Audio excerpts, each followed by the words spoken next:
¿Cómo de mala pudo ser la vida de los mexicanos que vivieron bajo el gobierno de Porfirio Díaz y experimentaron todo su gobierno? ¿Pudo ser el gran reformador de México? Hoy nos internamos en un tramo de nuestra memoria que pocos se atreven a revisitar, los primeros 21 años del Porfiriato, 1876-1897, un periodo en el cual la promesa de orden y progreso sirvió de máscara para un proceso sistemático de empeoramiento en la vida de millones de mexicanos. Aunque las locomotoras y la modernidad llegaron a los pueblos, transformando territorios y economías, también se produjo un verdadero retroceso en los niveles de bienestar de amplios sectores, desde comunidades indígenas de diversas etnias, náhuatl, zapotecos, purépechas, mixtecos, totonacas, hasta mestizos, mulatos y pardos que, tras la independencia, ya buscaban caminos de ascenso social. Número 1, 1876-1877, el Plan de Tuxtepec y la anulación de las autonomías indígenas.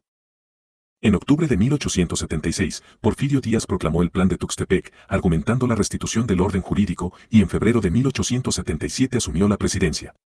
Para muchos pueblos indígenas, náhuatl, purépecha, zapoteco, mixteco, este acontecimiento significó el principio de un proceso de derrocamiento de las autonomías consuetudinarias que habían sobrevivido desde la época del Virreinato de Nueva España. Durante el siglo XVI, la corona reconoció la existencia de cabildos indígenas que regulaban usos y costumbres relacionados con la tierra, el agua y la justicia local, actuando como una especie de contrapeso a los encomenderos y corregidores. A partir de 1877, los jefes políticos estatales y los gobernadores expropiaron esas facultades a través de la reforma municipal, disolviendo cabildos y designando autoridades por dedo, sin consulta ni asamblea alguna. Comunidades tepehuanes en Oaxaca y otomíes en el Valle de Toluca, que acostumbraban a resolver disputas agrarias mediante asambleas nocturnas y pactos ancestrales, dieron sus formas de gobierno local ilegalizadas. Ahora, cualquier reunión de autoridad comunal sin la aprobación del jefe político era considerada subversiva y reprimida. Esta sustitución abrupta del órgano legítimo de un pueblo indígena por un interventor ajeno a la cultura local quebrantó el tejido social y sentó precedentes de desprecio hacia derechos adquiridos en la colonia, profundizando la desconfianza hacia un Estado centralizado que descentralizó poder solo para reforzarlo en ámbitos que beneficiaban a la élite criolla y a los inversores extranjeros. Número 2, 1878, Ley de Reforma Municipal y la erosión de los usos y costumbres. En octubre de 1878, el Congreso Federal aprobó la Ley de Reforma Municipal, impulsada por Miguel Ahumada y avalada por Porfirio Díaz, que sometió las elecciones municipales al nombramiento directo de presidentes y síndicos por parte de los gobernadores estatales. Anteriormente, bajo la autoridad virreinal, la Audiencia de México permitía que las comunidades de indios conservasen cierto grado de autogobierno, sus cabildos de indios presentaban candidatos, y se respetaban usos y costumbres para asignar tierras, organizar ritos ceremoniales y dirimir conflictos internos.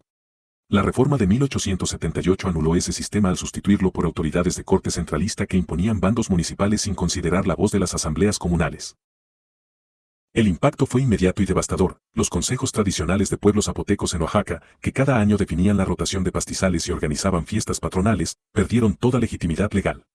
Las juntas de ancianos, que eran garantes de la memoria colectiva y modulaban el reparto de aguas, fueron consideradas jurisdicciones paralelas y clausuradas con la orden de alcalde. Cualquier intento de apelación a la justicia regional era respondido con acusaciones de sedición y multas constantes. Se despojaba a los cabildos de fincas comunales por no pagar patentes municipales fijadas arbitrariamente. Para un mestizo de Tlaxcala, este cambio significó que su tienda de raya pasó a ser clausurada si no obtenía la licencia municipal, y dado que dichas licencias se asignaban sobre cuotas exorbitantes, muchos artesanos mexicas y mulatos fueron obligados a abandonar su oficio y emigrar a fábricas urbanas que crecían alrededor de los nuevos ferrocarriles. La ley subvertía nuevamente la distribución de poder, haciendo imperativa la figura de un gobernador que nombraba alcaldes a su antojo, transformando pueblos que habían vivido de sus usos consuetudinarios durante siglos en municipios subordinados a las élites provinciales, con lo que se consolidó un régimen de disciplinamiento social y cultural que erosionó la capacidad de ascenso comunitario y endureció la marginalización de las etnias. Número 3, 1879, Ley de Tierras Baldías y el despojo sistemático de ejidos. En marzo de 1879, Porfirio Díaz impulsó la promulgación de la Ley de Tierras Baldías, que declaró como propiedad nacional amplias extensiones de ejidos, bosques y terrenos comunales controlados históricamente por pueblos indígenas y comunidades campesinas. Este decreto, defendido en el Congreso por Ignacio L. Vallarta, permitió a gobernadores y jueces de distrito conceder concesiones de hasta 99 años a particulares y a compañías extranjeras, sin consulta previa a las comunidades afectadas. Durante la colonia y el virreinato, las Mercedes Reales había establecido uso comunitario en tierras de indios, y los cabildos locales ejercían actos de adjudicación interna para garantizar la subsistencia colectiva. Con la nueva ley, millones de hectáreas fueron fácilmente calificados como baldíos, incluso si habían estado en uso por generaciones. Entre 1879 y 1881, comunidades purépechas en Michoacán y Nahuas en Puebla fueron despojadas de las milpas que habían cultivado desde tiempos inmemoriales. La concesión de esos terrenos a inversionistas británicos y estadounidenses para plantaciones de monocultivo, henequén, caña, cítricos, arrojó a miles de familias campesinas a convertirse en jornaleros agrícolas, bajo contratos leoninos que les ofrecían salarios de subsistencia. Los comités comunales, antes encargados de repartir parcelas y administrar bosques para leña, quedaron reducidos a meros testigos impotentes ante escribanos federales que estampaban escrituras sin remontarse al derecho consuetudinario. Este despojo masivo y burocrático creó un tipo de latifundio moderno que arrasó no solo la tierra, sino la capacidad de las comunidades de organizar su propio desarrollo. Los menos favorecidos, abróchense indígenas purépechas de Uruapan y mestizos cholultecas, terminaron en haciendas, en pulque o en talleres urbanos hacinados, con pocas probabilidades de ascenso real. La ley de tierras baldías se convirtió en el símbolo de la entrega del patrimonio nacional a intereses privados, consolidando un retroceso respecto a la relativa protección virreinal y anticipando un conflicto agrario que estallaría con fuerza en la Revolución Mexicana. Número 4, 1880-1883, concentración del poder político central y represión de opositores locales. A principios de la década de 1880, Porfirio Díaz reforzó su control sobre los estados mediante la figura del jefe político, un agente federal intervenido directamente en la vida interna de municipios e intimidad local. A diferencia de la colonia, cuando la audiencia y el virrey equilibraban excesos de virreyes interinos con cierta supervisión jesuita o franciscana, el porfiriato eliminó cualquier contrapeso a nivel local. El jefe político de Puebla, Miguel Ahumada, autorizó arrestos masivos de indígenas que reclamaban tierras, mientras el gobernador de Yucatán, Manuel Cepeda Peraza, ordenó el cierre de periódicos indígenas que denunciaban injusticias. Entre 1881 y 1883, comunidades zapotecas de la Sierra Norte de Oaxaca que organizaban protestas pacíficas contra el despojo de ríos para riego comercial fueron calificadas de subversivas y sometidas a operativos de la Gendarmería Rural, fuerza paramilitar creada en 1882 por Bernardo Reyes. Estas actividades incluyeron aprehensiones masivas de campesinos, torturas para obtener confesiones y destierros a la fuerza. A diferencia del virreinato, donde la corona a veces intercambiaba disculpas formales o enviaba visitadores reales para atender reclamos mal atendidos, el porfiriato no brindó espacio alguno para la negociación. El orden se mantenía con fusil en mano. De esta manera, la centralización política obstaculizó cualquier intento de organización popular, imponiendo silencio forzado e incapacitando a mestizos y mulatos de Tehuacán para reclamar sus derechos como ciudadanos. Los jefes políticos, designados sin consulta, ignoraban las particularidades culturales y económicas de cada región, imponiendo decretos generales que profundizaron las desigualdades. Los abusos locales, alentados desde la capital, provocaron que las comunidades indígenas aprendieran a desconfiar de la ley y reforzaran redes de subsistencia clandestinas, un legado de desconfianza que el virreinato solo había logrado mitigar parcialmente a través de las encomiendas y oficios comunales protegidos hasta mediados del siglo XVIII. Número 5, 1881-1884, represión en minas y arrasamiento de trabajadores indígenas. En 1881, el porfiriato favoreció la llegada de compañías mineras extranjeras, británicas y estadounidenses, a Zacatecas y Guanajuato, a las que se otorgaron concesiones amplias para explotar plata, oro y plomo. Durante el virreinato, los mineros de indios gozaban de ciertos usos consuetudinarios y remuneraciones reguladas por ordenanzas reales que limitaban la jornada y protegían a las familias. En cambio, el gobierno porfirista permitió condiciones de trabajo ambiguas, jornadas de 14 a 16 horas diarias, salarios pagados en moneda devaluada y alojamiento en barracas insalubres. Entre 1882 y 1883, cuando el primer sindicato de mineros en Pachuca intentó demandar jornadas de 8 horas y sueldo en efectivo, la reacción no tardó. Porfirio Díaz autorizó el despliegue de tropas rurales y acuarteló a Texas Rangers en Naco, Sonora, para sofocar huelgas en Real del Monte y Fresnillo. El resultado fue una masacre silenciosa. Los huelguistas, principalmente indígenas otomíes y mestizos zacatecanos, fueron fusilados sin juicio previo, sentando un precedente de represión hasta entonces desconocido. Mediadores designados por la audiencia en la colonia, quienes intervenían para acordar montos y horarios, fueron reemplazados por ofertones armados. Este uso de la fuerza militar para silenciar reivindicaciones obreras profundizó el reparto desigual del ingreso. Las ganancias mineras se exportaban sin reinvertirse en comunidades, condenando a familias purépechas mirenenses a la desnutrición y a la falta de oportunidades. La represión minero-laboral destruyó la esperanza de ascenso de obreros indígenas y mestizos, relegándolos a la precariedad y sembrando el resentimiento que impulsaría la organización socialista y la agitación revolucionaria a comienzos del siglo XX. Número 6, 1882-1885, Ley de Baldíos y Consolidación del Latifundio. Aunque la Ley de Tierras Baldías se promulgó en 1879, su aplicación se amplió con vigor entre 1882 y 1885, cuando gobernadores estatales como Miguel Ahumada, Querétaro, y Bernardo Reyes, Tamaulipas, otorgaron concesiones de miles de hectáreas, despojando a comunidades indígenas y mestizas de sus últimos vestigios de tierras comunales. Durante el virreinato, la corona protegía las tierras de indios mediante juicios de merced, obligando a justificar la supuesta incultivabilidad de grandes estancias. Ahora, con el pretexto de fomentar la colonización de las zonas limítrofes y la introducción de ferias agrícolas, el porfiriato definió como baldíos a terrenos trabajados desde tiempos de la colonia.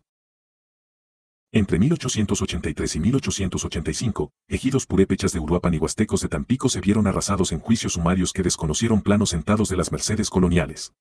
Haciendas y empresas extranjeras compraron esos territorios a precios irrisorios, creando latifundios de caña y enequén que comenzaron a emplear jornaleros en condiciones de servidumbre moderna.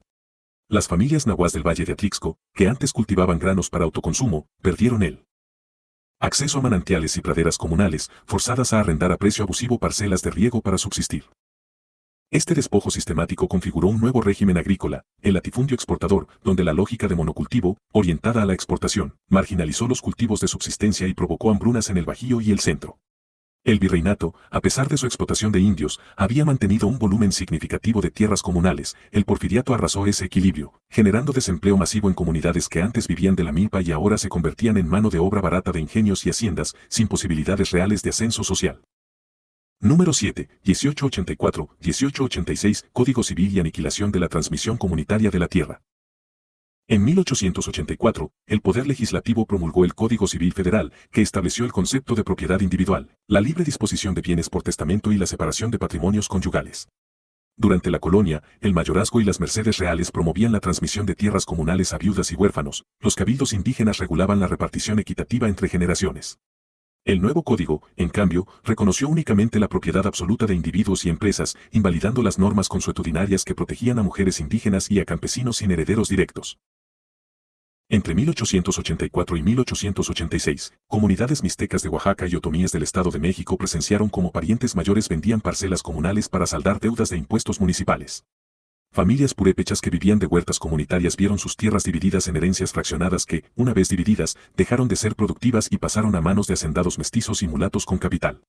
Los ancianos que antes recibían una porción de uso para sostenerse en su vejez, quedan privados de sustento, obligándolos a ganarse la vida como jornaleros agrícolas en fincas lejanas. La aplicación rígida del código destruyó la cohesión comunitaria y extinguió la idea de patrimonio familiar colectivo. Revisores notariales rurales, muchos de ellos mestizos letrados y con afinidad por el poder central, certificaron compraventas en las que las comunidades no figuraban, dejando a viudas nativas sin dote ni legítima, obligándolas a trabajar en peores condiciones. Este golpe a la unidad familiar y comunal representó un retroceso drástico comparado con las instituciones virreinales que, aunque opresoras, regulaban la transmisión de bienes para preservar la subsistencia colectiva. Número 8, 1885-1887, represión de huelgas y criminalización del movimiento obrero. Para 1885, el auge de fábricas textiles en León, Puebla y Guadalajara atrajo a trabajadores indígenas y mestizos en busca de oportunidades. Sin embargo, las condiciones laborales, jornadas de 14 horas, sueldos míseros, talleres sin ventilación, detonaron las primeras huelgas organizadas en 1886. A diferencia del sistema colonial, donde la audiencia a veces intervenía en conflictos laborales entre patrones y trabajadores de encomiendas, el porfiriato respondió con mano dura. El presidente municipal de León, apoyado por el general Bernardo Reyes, envió fuerzas rurales para disolver piquetes, encarcelar líderes y quemar consignas. En abril de 1886, la huelga en la fábrica La Prusia, Pachuca, reunió a jornaleros purépechas que demandaban una jornada de 8 horas y pago en moneda corriente. Las autoridades respondieron reprimiendo con ametralladoras procedentes de la frontera, más de 50 trabajadores fueron muertos y numerosos dirigentes mestizos fueron deportados a penales en Yucatán sin juicio alguno. Este manto de terror impactó negativamente a comunidades indígenas purépechas y otomíes que, ante la evidencia de que organizarse era sinónimo de desaparecer, renunciaron a cualquier intento de protesta y se vieron forzados a permanecer en empleos precarios. La criminalización del movimiento obrero canceló toda posibilidad de ascenso social para trabajadores zapotecos y mulatos veracruzanos que soñaban con mejorar sus condiciones. Empresarios textiles, respaldados por la Ley de Fomento Industrial de 1884, crearon guardias blancas que actuaban como escoltas armados, aumentando la desprotección de los obreros. Este retroceso en derechos laborales derivó en un panorama casi colonial, donde la palabra del patrón era ley, y los conflictos se resolvían con fusiles en la calle, no con mediaciones de corregidores o procuradores novohispanos. Número 9, 1886-1888, alcabalas reforzadas y asfixia del comercio popular. Durante la colonia, las alcabalas, impuestos sobre el consumo, gozaban de exenciones para pueblos de indios y categorías mixtas que reconocían su limitada capacidad de pago.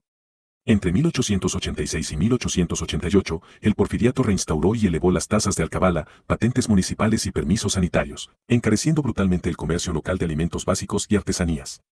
Comuneros nahuas de Tlaxcala y purépechas de Michoacán, que antes vendían maíz y cecina en tianguis semanales sin grandes obstáculos, tuvieron que pagar hasta el 30% del valor de sus productos en impuestos. Tiendas de raya, pulquerías y tenderetes de pueblo pasaron a ser clausuradas por no contar con licencias imposibles de costear. Familias mulatas y pobres mestizas que subsistían vendiendo tortillas, pan y quesos, vieron reducidas sus ganancias a un 20% y muchas se vieron obligadas a arrendar sus puntos de venta a comerciantes criollos con capital, perdiendo autonomía económica. El hambre se extendió en zonas rurales del Bajío, comunidades otomíes reclamaban un sistema de trueque como el colonial, pero se enfrentaban a inspectores municipales encargados de cerrar tienditas, generando migraciones de mujeres purépechas y sus hijos a la capital, donde empezaron a tejer artículos para sobrevivir. El fortalecimiento de la fiscalidad directa se combinó con la persecución de tianguis informales, policías rurales, bajo órdenes del gobernador Miguel Ahumada, decomisaron mercancías sin orden de juez, atentando contra la economía de base popular. En este contexto, el comercio local se vulnerabilizó a tal punto que las redes de subsistencia comunitaria se disolvieron, artesanos zapotecos dejaron de producir cerámica para devolver recursos a las familias, migrando a haciendas de caña como mano de obra barata, reviviendo formas de servidumbre que se creían superadas desde 1821. Número 10, 1887, 1889, militarización del campo y desaparición de la justicia comunal. En 1887, con el pretexto de erradicación del bandolerismo, Porfirio Díaz y su ministro de Guerra, Manuel González, impulsaron la creación de la Gendarmería Rural, cuerpo armado con uniformes al estilo europeo y fusiles Mauser, entrenado por oficiales franceses. Durante el virreinato, los corregidores y jueces de visita mediaban los conflictos agrarios mediante visitas periódicas. Con el nuevo cuerpo, se establecieron retenes móviles en caminos vecinales y se prohibió la posesión de armas de fuego incluso a campesinos que querían defender su ganado. Esta militarización se acentuó entre 1888 y 1889, cuando la Gendarmería realizó operativos masivos en comunidades purépechas de Michoacán y nahuas del Estado de México. Se impidió la celebración de asambleas comunales bajo el argumento de conspiración contra el orden, se requisaron machetes, lanzas ceremoniales y bastones de mando, símbolos de autoridad ancestral. Los ancianos, que durante la colonia fungían como mediadores de ritos agrarios y docentes de costumbres, fueron detenidos por portación de armas y enviados a trabajos forzados en haciendas de algodón. La violencia institucional desarmó a comunidades enteras, violó su derecho a la justicia propia y entronizó la ley del fusil en el campo. Quienes antes acudían al juez de indios o al visitador real para dirimir diferencias, ahora debían enfrentarse a comisarías militares, donde sus apelaciones eran desestimadas con indiferencia. El resultado fue la desarticulación completa de estructuras comunales de gobierno, la fractura de la cohesión social y la imposición de un terror silencioso. Campesinos zapotecas dejaron de reunirse para decidir el reparto de aguas y se juramentaron a obedecer órdenes de jefes políticos extranjeros a su territorio, un retroceso que aniquiló más de 350 años de tradiciones jurídicas consuetudinarias.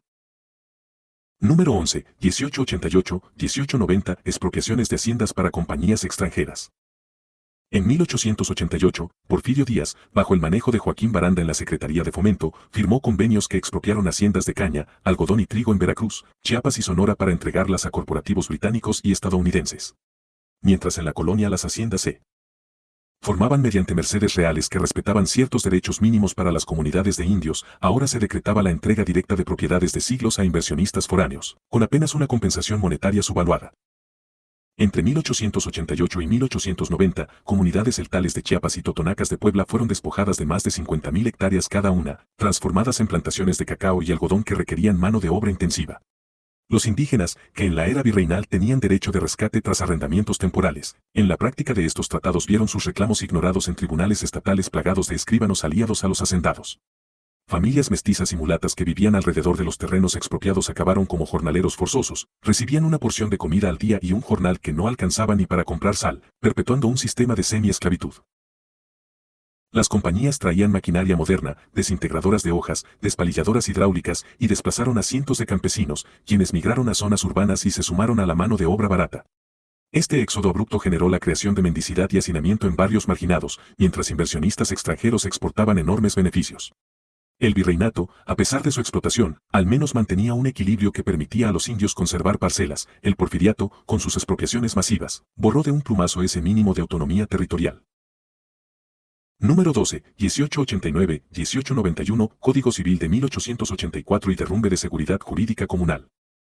Aunque entró en vigor en 1884, el Código Civil Federal aplicado con rigor entre 1889 y 1891 destruyó la simiente de toda transmisión de tierras comunales al reconocer únicamente la propiedad individual. Durante el virreinato, las mercedes reales establecían límites claros, cada familia de indios recibía un reparto de tierras para subsistencia con la condición de preservarlo para la posteridad. Con el nuevo código, la comunidad dejó de ser sujeto de derecho, y las propiedades se fragmentaron hasta niveles de subsistencia marginal. Comunidades purépechas de la meseta tarasca que habían mantenido juntas de cabildo para repartir herencias, vieron cómo las tierras se vendían para pagar deudas fiscales.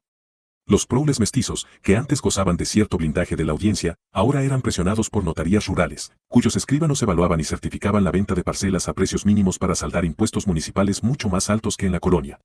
Viudas indígenas de la Sierra Norte de Puebla, que guardaban por herencia parcelas suficientes para sembrar frijol, se vieron relegadas a la economía informal porque los escribanos omitían sus nombres en testamentos, dejando a estos terrenos en despojo silencioso. Asimismo, la disolución de la unidad familiar se proyectó en la vida de las mujeres y los huérfanos, sin dotes ni legítimas garantizadas, debían vender lo poco que les quedaba para subsistir, convirtiéndose en empleadas domésticas en mansiones urbanas o en prostitutas de los barrios más pobres. Este efecto dominó de la privatización de la tierra produjo un desplazamiento forzoso masivo que incrementó la pobreza urbana y profundizó la brecha entre hogares mestizos, mulatos y pardos, vulnerando una seguridad jurídica que en la colonia, si bien desigual, protegía mínimamente a las clases populares. Número 13, 1891-1893, hambrunas ocultas y vulnerabilidad rural. En 1891, una sequía prolongada azotó el Bajío y la región central, destruyendo cosechas de maíz y frijol que constituían el sustento básico de comunidades indígenas otomíes y mazahuas.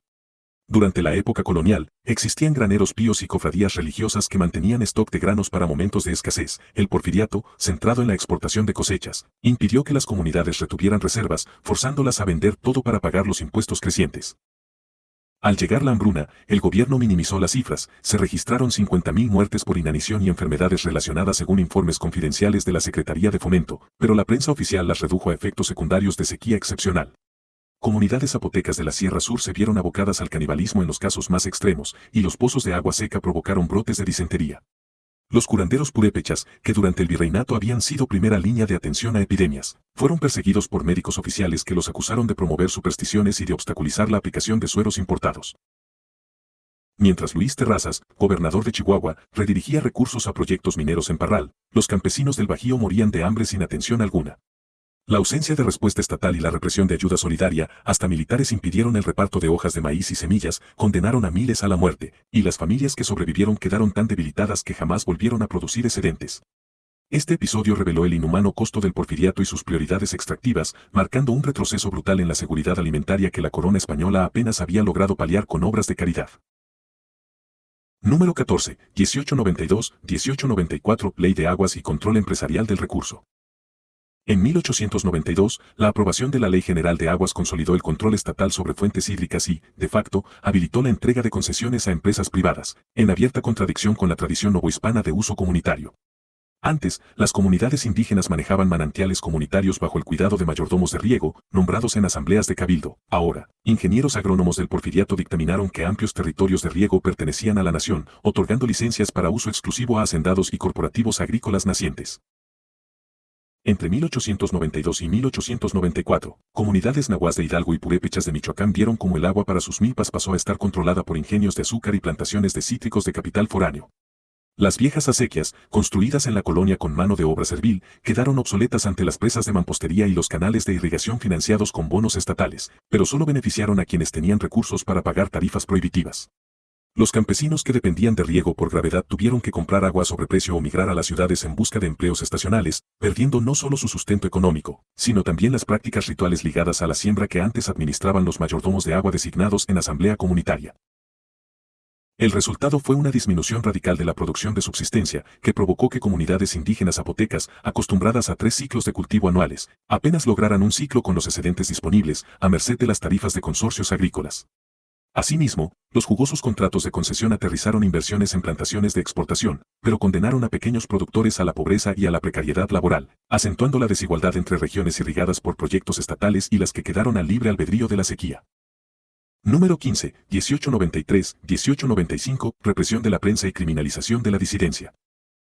En 1893, el Congreso aprobó una reforma a la ley de imprenta que tipificó como subversivas las publicaciones que cuestionaran al régimen, aumentando las penas de cárcel y las sanciones económicas para periodistas y tipógrafos.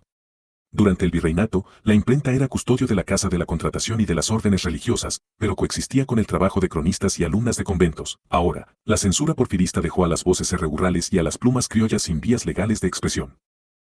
Entre 1893 y 1895, periódicos críticos como El Monitor Republicano y La Voz de la Clase Obrera, que habían amparado denuncias de expropiaciones de tierras y bajas de sueldos, fueron clausurados, sus talleres incendiados y sus editores encarcelados sin juicio.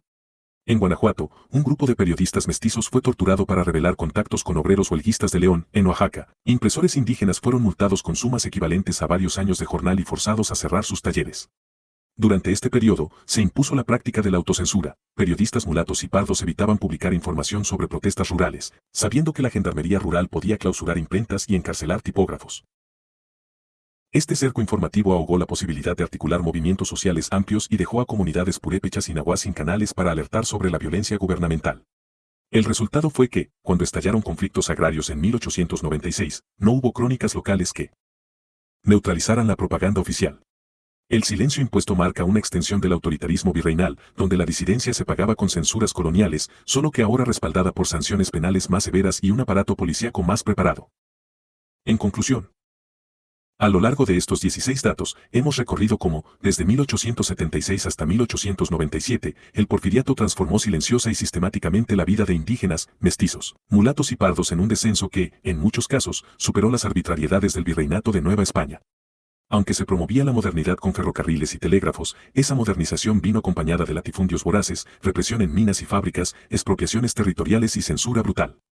La pérdida de tierras comunales, la disolución de usos y costumbres, la erosión de la autonomía local y la criminalización de la disidencia marcaron el fin de las esperanzas de ascenso social para quienes, tras la independencia, habían albergado la ilusión de un México más justo.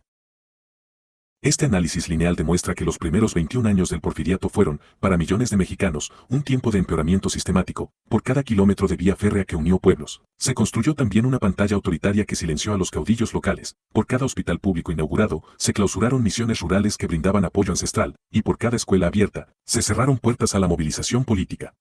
En Dovistoria, nuestro objetivo es mostrar ambas caras de la moneda. La modernidad era real, pero trajo consigo una deuda social impagable. Si este relato te sacudió y te hizo reflexionar sobre cuántas heridas siguen abiertas en nuestro país, suscríbete al canal, comparte este video y déjanos tus comentarios. ¿Qué otros episodios de nuestra historia crees que merecen un enfoque sin censura? Nos vemos en la próxima entrega, donde continuaremos explorando las sombras y las luces de México.